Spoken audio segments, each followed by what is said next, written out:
My name is Grainne Jones. I'm from Dublin and I'm a civil servant. My experience with self-harm started years ago. It probably started when I was a kid, although I didn't know it was self-harm at the time. I didn't start the stereotypical self-harm until I was about 17, but I was definitely harming myself before then, just in other ways, in ways that people don't realise actually are self-harm. It did evolve into more damaging forms, as in physically more damaging. Mentally, I feel like food self-harm was the worst for my brain, but there was physical self-harm where I was physically injuring myself, and that was when things were getting bad, were getting dangerous. That's when I was a danger to me. But I didn't realise all the little baby steps that led up to this dangerous behaviour. I just thought I was fine. Okay, I'm not okay. I'm in crisis right now. But didn't recognise that there was little things along the way that I was hurting myself. But nobody noticed, and I didn't notice until it was an extreme situation.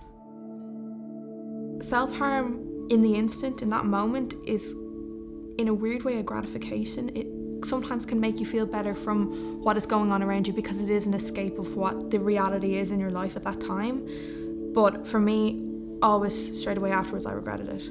Always. And then I'd want to punish myself more. So I'd be in this cycle of, I'm punishing myself, I'm going to hurt myself, oh my goodness, what have I done? And I'm going to punish myself for punishing myself.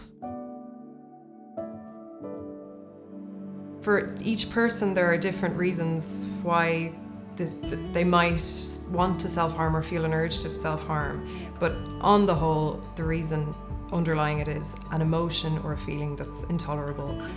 Sometimes it's so fleeting you don't notice it, and sometimes it feels like a physical urge. The reason someone might be experiencing something that causes them to self-harm is usually a mixture of something that they've experienced in their life, plus maybe their own ways of coping or difficulties coping.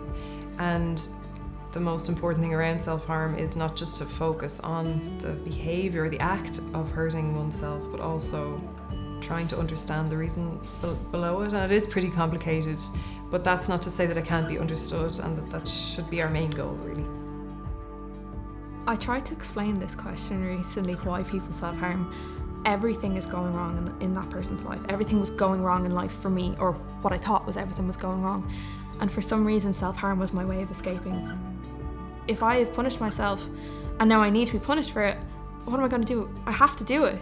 It was just one big vicious circle over and over, and breaking out of that circle was the hardest thing to do. You need to have such strength to be able to stop, because it is an addiction. It may not be a physical addiction like alcohol or drugs maybe, but it is definitely a mental addiction, whether you think it is or not. Sometimes my brain still goes to, oh well, you should self-harm. It still goes there, but it doesn't mean I still do it. You can still have those thoughts without acting on them, and now I have other things to help either minimize the thoughts or help me sit with those thoughts and say, okay, why am I thinking like this? What has happened? And let's reason it out. But when you're very unwell, it's hard to do that. It's very, very hard to do that, and it does take time. It takes a lot of practice, a lot of time, a lot of effort, but you do get there eventually.